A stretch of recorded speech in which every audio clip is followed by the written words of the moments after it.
কল্পনা করুন আপনি একটি বিমানে আছেন আর হঠাৎ করে কিছু মানুষ একদম হাওয়ায় মিলিয়ে যায়। চারপাশে শুধু আতঙ্ক আর অনিশ্চয়তা। কি হচ্ছে আসলে? কেন মানুষ হঠাৎ উধাও হয়ে যাচ্ছে? আজ আমরা এমনই এক রহস্যময় গল্পের ব্যাখ্যা করব, যেখানে বিশ্বাস, পরিবার আর বেঁচে থাকার লড়াই একসঙ্গে জড়িয়ে গেছে। মুভির শুরুতে আমরা ক্লোইকে এয়ারপোর্টে দেখি। ক্লোয়ের বাবা একজন পাইলট ছিলেন এবং আজ তার জন্মদিন ছিল। কিন্তু জরুরি ফ্লাইটের কারণে পরিকল্পনা বাতিল করতে হয়। এয়ারপোর্টে তার বাবার সঙ্গে দেখা করতে আসে এবং তখনই সে একটি রিপোর্টারের দিকে নজর দেয়, যে শহরে ঘটে যাওয়া ধ্বংসযজ্ঞ নিয়ে ভিডিও বানাচ্ছিল। এক মহিলা ওই রিপোর্টারের কাছে এসে বলে যে যা কিছু ঘটছে তা আগে থেকেই গড ঠিক করে রেখেছেন এবং বাইবেলে লেখা আছে। ক্লোয়ের কথা শুনে মহিলাটির কাছে গিয়ে বলে, যদি গড সব জানেন তাহলে তিনি নিরীহ মানুষদের মরতে দেন কেন? তিনি তো তাদের বাঁচাতেও পারেন। ক্লোয়ের প্রশ্নের কোনো উত্তর ছিল না মহিলাটির কাছে, তাই সে সেখান থেকে চলে যায়। এরপর ক্লোয় ওয়েটিং এরিয়াতে গিয়ে বসে থাকে। ঠিক তখনই রিপোর্টার এসে ক্লোয়কে ধন্যবাদ জানায়, কারণ ক্লোয় তাকে ওই মহিলার কাছ থেকে বাঁচিয়েছিল। রিপোর্টার ক্লোয়ের পাশে বসে এবং ক্লোয় তাকে জানায় যে তার মা গডের প্রতি খুব বিশ্বাসী। এখন আমরা ক্লোয়ের বাবাকে দেখি। এই সময় তিনি নিজের বিয়ের আংটি খুলে রাখেন। পর ওয়েটিং এরিয়াতে বসে থাকা ক্লোয় এবং রিপোর্টারকে দেখেন। তিনি মনে করেন তাদের মধ্যে বন্ধুত্ব হয়ে গেছে। এরপর ক্লোয় এগিয়ে গিয়ে তার বাবার সঙ্গে দেখা করে আর তার বাবা মায়ের সম্পর্ক ঠিক করার জন্য অনুরোধ করে। তখন তার বাবা বলেন, আমার মনে হয় না যে আমাদের আর ঠিক হতে পারে। আমাদের বিয়ে বহু বছর আগে হয়েছে। সবকিছু ঠিকঠাক ছিল, কিন্তু সময়ের সঙ্গে সঙ্গে সবকিছু খারাপ হয়ে গেল। তিনি আরো বলেন, আমার মা মন থেকে গডের উপর এত বিশ্বাসী হয়ে গেছে যে তখন তিনি সব বিষয় গডকে জড়াতে থাকেন, আর সেটাই আমাদের সম্পর্ক খারাপ করে দিয়েছে। এই কথা বলার পর ক্লোয়ের বাবা চলে যায়। পর ক্লোয়ে আবার রিপোর্টারের সঙ্গে বসে কফি খেতে থাকে এবং তারা এই বিষয়ে কথা বলতে থাকে যে কিভাবে মানুষ গডের উপর অন্ধভাবে বিশ্বাস করে। তখন এয়ারপোর্টে এক কর্মী এসে তাদের লন্ডনের 2টি টিকিট দিয়ে যায়। ক্লোয়ের বাবা মনে করেছিলেন যে ক্লোই রিপোর্টারকে পছন্দ করেন এবং তারা একসঙ্গে বেশি সময় কাটাতে পারেন, তাই তিনি এই টিকিটগুলো পাঠিয়েছিলেন। কিন্তু ক্লোই টিকিট নিতে চায়নি, তাই সেই রিপোর্টারকে দিয়ে দেয়। রিপোর্টার এখন ক্লোয়ের বাবার প্লেনে সফর করতে যাচ্ছে। প্লেনে ওঠার পর রিপোর্টার পাইলটকে টিকিট ফিরিয়ে দেয়। এদিকে ক্লোয়ে বাড়ির উদ্দেশ্যে রওনা হয় এবং গাড়িতে তার বাবার বিয়ের আংটিটি খুঁজে পায়, যা দেখে সে খুব কষ্ট পায়। বাড়িতে পৌঁছানোর পর সে প্রথমে তার ভাইয়ের সঙ্গে দেখা করে এবং তাকে জড়িয়ে ধরে আনন্দ প্রকাশ করে। এরপর সে তার মায়ের কাছে যায়, কারণ সে তার বাবা মায়ের সম্পর্ক নিয়ে কথা বলতে চেয়েছিল। সে চেয়েছিল তাদের সম্পর্ক আগের মতো স্বাভাবিক হোক। কিন্তু তার মা আবারও গড সম্পর্কে কথা বলতে শুরু করেন। এ নিয়ে মা মেয়ের মধ্যে তর্ক বেঁধে যায়। এই পরিস্থিতি থেকে মুক্তি পেতে ক্লোই তার ভাইকে নিয়ে বাইরে চলে যায়। এখানে সবাই আনন্দ করছিল, কিন্তু ক্লোয়ের ভাই হঠাৎ তাকে জিজ্ঞাসা করে, আমাদের মা বাবার সম্পর্ক ঠিক হবে তো? এটা শুনে ক্লোয় কিছুটা মন খারাপ করে ফেলে, কিন্তু ভাইয়ের মন ভালো করার জন্য তাকে জড়িয়ে ধরে বলে, খুব শীঘ্রই সব ঠিক হয়ে যাবে। ঠিক তখনই হঠাৎ তার ভাই উধাও হয়ে যায় আর ক্লোয়ের হাতে কেবল তার ভাইয়ের পোশাক থেকে যায়। সে বুঝতে পারছিল না কি ঘটেছে। চারিদিকে তাকিয়ে দেখে মলের আরও অনেক মানুষ অদৃশ্য হয়ে গেছে আর চারিদিকে আতঙ্ক ছড়িয়ে পড়েছে। ক্লোই তখনও তার জায়গায় দাঁড়িয়েছিল। যখন দূর থেকে সে দেখে একটি গাড়ি মলের ভিতরে আসছে, সে দ্রুত জায়গা থেকে সরে যায় আর গাড়িটি কাঁচ ভেঙে ভিতরে ঢুকে পড়ে। ক্লোই দেখতে পায় গাড়ির চালকও উধাও হয়ে গেছে, যার কারণে গাড়িটি নিয়ন্ত্রণের বাইরে চলে গেছে। এদিকে মলের অনেক মানুষ আতঙ্কিত হয়ে দৌড়াদৌড়ি করছিল, আবার কেউ কেউ ফাঁকা দোকানগুলো লুট করতে শুরু করেছিল। ক্লোই বাইরে এসে দেখে রাস্তায় প্রচণ্ড যানজট লেগে গেছে, কারণ অনেক গাড়ি চালক হঠাৎই অদৃশ্য হয়ে গেছে। অন্যদিকে ক্লোয়ের বাবার প্লেনে শুরুতে সব স্বাভাবিক ছিল, কিন্তু হঠাৎ করে প্লেন প্রচণ্ড ঝাঁকুনি খেতে শুরু করে। যাত্রীরা যখন চারিদিকে তাকায় তারা দেখতে পায় তাদের আশেপাশে অনেক মানুষ উধাও হয়ে গেছে। এখন প্লেনও ভুল দিকে চলে যাচ্ছিল। ক্লোয়ের বাবা ককপিটে গিয়ে দেখে সহকারী পাইলটও অদৃশ্য হয়ে গেছে। সে কোনোভাবে প্লেনকে নিয়ন্ত্রণে নিয়ে আসে, কিন্তু এখানে এত মানুষ কিভাবে উধাও হলো এটা এক রহস্য। প্লেনে থাকা সেই রিপোর্টার তার রেকর্ডিং চেক করতে থাকে, যাতে বোঝার চেষ্টা করে কিভাবে মানুষগুলো অদৃশ্য হলো। কিন্তু ভিডিওতে কিছুই ধরা পড়ে না। মানুষ কেবল এক মুহূর্তই ছিল, পরের মুহূর্তেই নেই। এই ঘটনা সবাই আতঙ্কিত হয়ে পড়ে। তারা জানতো না শুধুমাত্র এই প্লেনেই নয়, বরং পৃথিবীর অন্যান্য জায়গাতেও মানুষ অদৃশ্য হয়ে গেছে। কিন্তু যাত্রীরা ককপিটের দরজায় আঘাত করতে থাকে, যাতে তারা জানতে পারে আসলে কি ঘটেছে। তখন রিপোর্টার সবাইকে শান্ত থাকতে বলে, আমাদের রাগ দেখানো উচিত নয়, বরং এই পরিস্থিতির সমাধান খুঁজতে হবে। কিন্তু যাত্রীরা আরও রেগে যেতে থাকে। পাইলট যাত্রীদের শান্ত করার জন্য প্লেনের অক্সিজেন স্তর কমিয়ে দেয় এবং সবার জন্য অক্সিজেন মাস্ক বের করে। শ্বাস নিতে কষ্ট হয়, সবাই তাদের আসনে বসে পড়ে। এদিকে পাইলট এয়ারলাইনের সঙ্গে যোগাযোগ করার চেষ্টা করতে থাকে, কিন্তু কোনো উত্তর পাচ্ছিল না। এরপর সে যাত্রীদের জানায়, আমি জানি না এখানে কি ঘটেছে এবং আমি এর কোনো উত্তরও পাচ্ছি না। তবে আতঙ্কিত হওয়ার বদলে আমাদের শান্ত থেকে এই সমস্যার সমাধান খুঁজতে হবে। কিন্তু প্লেনে সবাই কান্নাকাটি করছিল। রিপোর্টার এখনও উধাও হয়ে যাওয়া মানুষের পরিবার এবং বন্ধুদের সাক্ষাৎকার নিতে শুরু করে। সবাই জানায় তাদের কোনো অস্বাভাবিক কিছু মনে হয়নি, কিন্তু হঠাৎই তাদের প্রিয়জনরা উধাও হয়ে গেছে। কেবল তাদের পোশাক পরেছিল।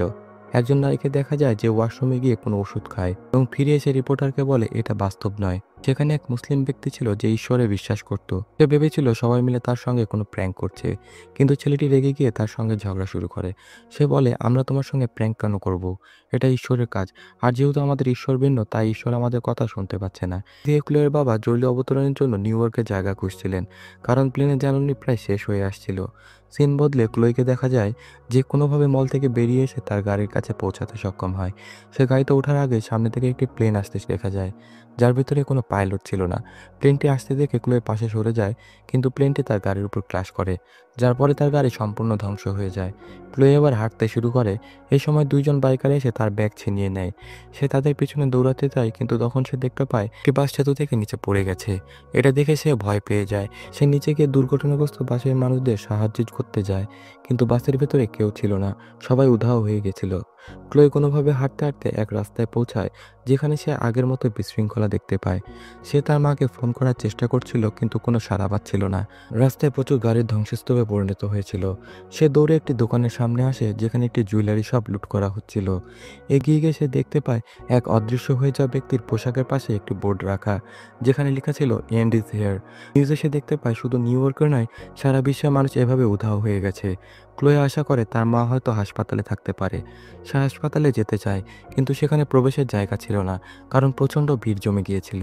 সে একপাশে গিয়ে জানালা ভেঙে ভেতরে ঢোকে। ভেতরেও সে প্রচণ্ড ভিড় দেখতে পায়। সে হাঁটতে হাঁটতে শিশু ওয়ার্ডে পৌঁছায়, যেখানে এক নার্স তাকে জানায় সব শিশুরা উধাও হয়ে গেছে, শুধু এই হাসপাতালে নয়, বরং সারা বিশ্ব থেকেই। তিনি এবার ক্লোয়ের বাবার প্লেনে ফিরে আসে। তারা জরুরি অবতরণের চেষ্টা করছিল, কিন্তু তখন রাডারে আরেকটি প্লেন দেখা যায়। তারা সে প্লেনের সঙ্গে যোগাযোগ করার চেষ্টা করে, কিন্তু দেখা যায় সে প্লেনের দুই পাইলটও উধাও হয়ে গেছে। তবে প্লেনের ভেতরে অনেক যাত্রী ছিল। ক্লোয়ের বাবা ওই প্লেনকে সাহায্য করার কোনো উপায় খুঁজে পাচ্ছিল না। নিজের প্লেনকে অন্য প্লেন থেকে বাঁচানোর জন্য সাইড দিয়ে বের হওয়ার চেষ্টা করে, তবে সে পুরোপুরি সফল হতে পারে না। তার প্লেনের উইং অন্য প্লেনের সঙ্গে ধাক্কা লেগে ক্ষতিগ্রস্ত হয়ে যায়। রিপোর্টার নিচে প্লেনের জানালা দিয়ে দেখে অন্য প্লেনটি পুরোপুরি ধ্বংস হয়ে নিচে পড়ে যাচ্ছে।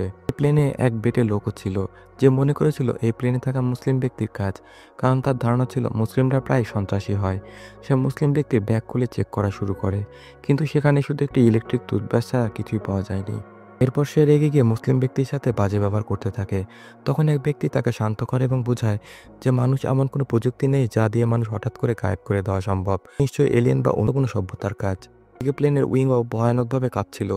রিপোর্টার একটি এয়ার হোস্টেসকে ডেকে আনে, তা দেখায় এবং সে পাইলটকে জানানোর জন্য বলে। পর রিপোর্টার এই ঘটনার ছবি তুলে পাইলটের কাছে যায়, যে আসলে ক্লোয়ের বাবা ছিল। তিনি বলে, আমাদের প্লেনের উইং ক্ষতিগ্রস্ত হয়ে গেছে, এ কারণে ল্যান্ডিং করা কঠিন হবে। পাইলট নিজের চোখে বিষয়টি দেখার প্রয়োজনীয়তা অনুভব করেন। ককপিটে দ্বিতীয় পাইলট না থাকায় তিনি রিপোর্টার ক্যামেরনকে গিয়ে পরিস্থিতি পর্যবেক্ষণ করতে বলেন। ক্যামেরন দেখতে পায় উইং থেকে জ্বালানি লিক হয়ে নষ্ট হচ্ছে। পাইলটকে জানাতে আসে, কিন্তু এর আগেই প্লেন থেকে একটি মহিলা আতঙ্কিত হয়ে কাঁদতে শুরু করে। চিৎকার করে বলে, আমাকে ঠিক সেই জায়গায় যেতে যাও যেখানে আমার ছেলে চলে গেছে। ক্যামেরন তাকে শান্ত করার চেষ্টা করে, আর তখনই প্লেনের এক উইংয়ে আগুন ধরে যায়। জ্বালানি বের হতে থাকায় দ্রুত আগুন ছড়িয়ে পড়ে। যাত্রীরা আরও আতঙ্কিত হয়ে পড়ে। ক্যামেরন তখন আর নিজেকে ধরে রাখতে পারে না এবং পাইলটের কাছে গিয়ে জানায় যে প্লেনের উইংয়ে আগুন ধরে গেছে। পাইলট জানায়, আমি কিছু করতে পারবো না, কারণ প্লেনের জ্বালানি এমনিতেই কম। আমাকে নিউ ইয়র্কে ফুয়েল শেষ হওয়ার আগে প্লেন নামাতে হবে। কিছুক্ষণ পর দেখা যায় উইংয়ের আগুন নিভে গেছে, কারণ ওই অংশের সমস্ত জ্বালানি শেষ হয়ে গিয়েছে। দিকেগুলোই তার বাড়ির কাছাকাছি এসে পৌঁছায়। সে দেখে তার প্রতিবেশীরা সবাই দুঃখে ভেঙে পড়েছে, কারণ তারা প্রত্যেকে কোনো না কোনো আপনজনকে হারিয়েছে। ভারী মন নিয়ে নিজের বাড়ির ভেতরে ঢুকে আবার মায়ের নাম ধরে ডাকতে থাকে। মাকে কোথাও খুঁজে পায় না। সে শুধু ওয়াশরুমে তার মায়ের কিছু গয়না পড়ে থাকতে দেখে। তার মায়ের বাইবেল খুঁজে পায়, যেখানে তার মা তার জন্য একটি নোট রেখে গিয়েছিল। এটি দেখে ক্লোয় প্রচণ্ড রেগে যায় এবং বাইবেল ছুঁড়ে ফেলে দিয়ে বাড়ি থেকে বেরিয়ে যায়। চলে আসে গির্জায়, যেখানে চারপাশে ধ্বংসের চিহ্ন রয়ে গেছিল। ফাদারকে জিজ্ঞাসা করে এটা কি হচ্ছে, কেন হচ্ছে। তখন ফাদার বলে, সবই সঠিকভাবে ঘটেছে। যারা চলে গেছে তারা সরাসরি স্বর্গে গেছে। তোর শিশুদেরও নিয়ে গেছে, কারণ ভবিষ্যৎ সময় খুব কঠিন হতে চলেছে। তাদের ভালোবাসেন, তাই তিনি চান না যে তারা এই কঠিন সময় দেখুক। কথা বিশ্বাস করেনি, তাই সে রাগান্বিত হয়ে সেখান থেকে চলে যায়। এদিকে ক্লোয়ের বাবা বিমানে বসেছিলেন এবং খুবই দুঃখী লাগছিল। সহ পাইলটের ঘড়িটি পান, যেখানে জন 3:16 লেখা ছিল। এটি বাইবেলের একটি পদ যেখানে বলা হয়েছে যারা ঈশ্বরে বিশ্বাস রাখেন তারা রক্ষা পান। এর কিছুক্ষণ পর বিমানবালা একটু চিরকুট নিয়ে আসে। ওই বাইবেলের পদ লেখা ছিল। এটি পড়ার পর পাইলট বুঝতে পারে যে ঈশ্বর তার বিশ্বাসীদের এই পৃথিবী থেকে সরিয়ে নিয়েছেন এবং সম্ভবত তার স্ত্রীও চলে গেছেন। বিমানে এক নারী বন্দুক বের করে সবাইকে ভয় দেখাতে থাকে, কারণ সে মনে করেছিল যে কেউ তার মেয়েকে চুরি করেছে। সবাই তাকে শান্ত করার চেষ্টা করছিল। এই সময় সেই নারী যে সিনেমার শুরুতে মাদক নিয়ে বিমানে উঠেছিলেন, সে বলে যে সে ছোটবেলায় বাইবেলে পড়েছিলেন যে একদিন ঈশ্বর তার প্রিয় মানুষদের এই পৃথিবী থেকে নিয়ে যাবেন। সে মনে করেছিল তারা সবাই স্বর্গে চলে গেছেন। এটি শুনে বন্দুকধারী নারী পুরোপুরি ভেঙে পড়েন এবং বলে যে সে তার মেয়েকে ছাড়া বাঁচতে পারবে না। সে আত্মহত্যার চেষ্টা করে, কিন্তু ক্যামেরন সেই রিপোর্টার তাকে শান্ত করার চেষ্টা করে। এরপর ক্যামেরন ককপিটে আসে যেখানে পাইলট ইয়ারের সাথে যোগাযোগ করার চেষ্টা করছিল। কিছুক্ষণ পর কেউ উত্তর দেয় এবং জানায় যে সারা বিশ্বের মানুষ উধাও হয়ে গেছে। পাইলট এটি আগেই বুঝতে পেরেছিলেন, কিন্তু সে চেয়েছিল নিউ ইয়র্কে বিমান অবতরণ করাতে।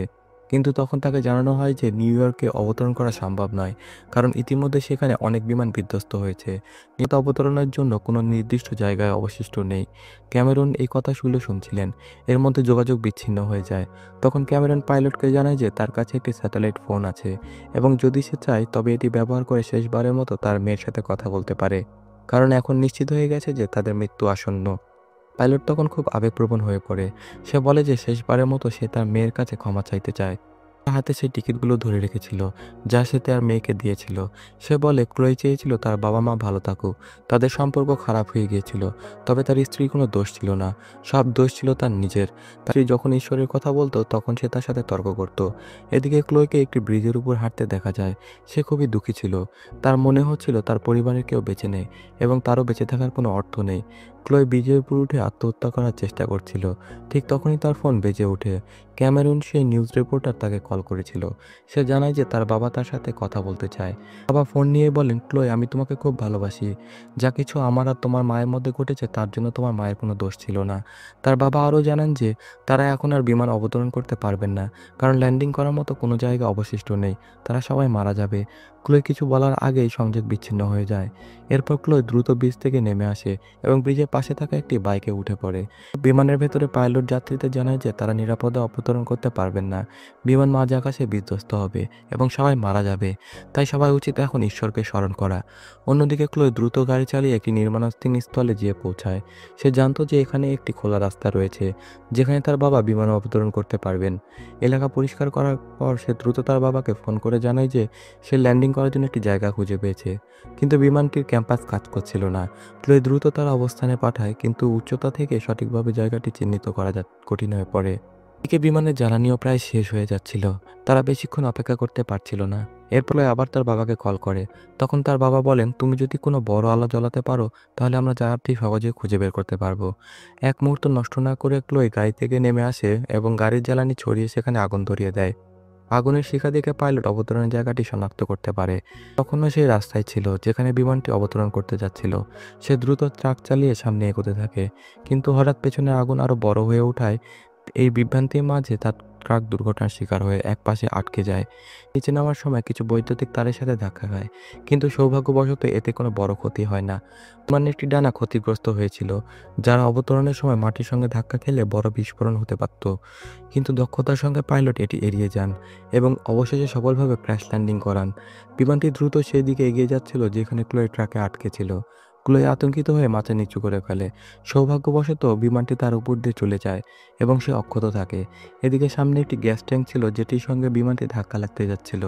বিমানটি এতে আঘাত করে, তবে গ্যাস ট্যাঙ্ক বিস্ফোরণ ঘটতে এবং সবাই মারা যেত। বিমানটি গ্যাস ট্যাঙ্কের সঙ্গে ধাক্কা খায়, কিন্তু পাইলট ব্রেক ব্যবহার করে বিমানটি থামাতে সক্ষম হয়। বিমানের ভেতরে থাকা সব যাত্রীরা নিরাপদে ছিলেন, যা দেখে এয়ার হোস্টেস অত্যন্ত আনন্দিত হয় এবং দ্রুত জরুরি স্লাইড খুলে দেয়। যাত্রীরা দ্রুত বিমান থেকে বেরিয়ে আসে। রিপোর্টার ক্যামেরন এবং পাইলটও বিমান থেকে বেরিয়ে আসেন। তাদের দেখে ক্লোই প্রথমে রিপোর্টারকে জড়িয়ে ধরে। এরপর বাবাকে তার বিয়ের আংটিটি দেয়। সকল চিন্তিত অবস্থায় দাঁড়িয়ে শহরের ধ্বংসযজ্ঞ দেখছিল। তারা খুব আতঙ্কিত ছিল। ক্লোই বাবা বলেন, এটাই কি বিশ্বের শেষ? তখন ক্লোই উত্তর দেয়, না, এটা তো কেবল ধ্বংসের শুরু। এ কথার সঙ্গে সঙ্গে গল্পটি এখানে শেষ হয়ে যায়। তাহলে কি সত্যি ধ্বংসের দিন এসে গেছে? কি হবে এখন? আপনার কি মনে হয় কমেন্টে জানাতে ভুলবেন না। দেখা হচ্ছে পরবর্তী ভিডিওতে। সে পর্যন্ত টাটা।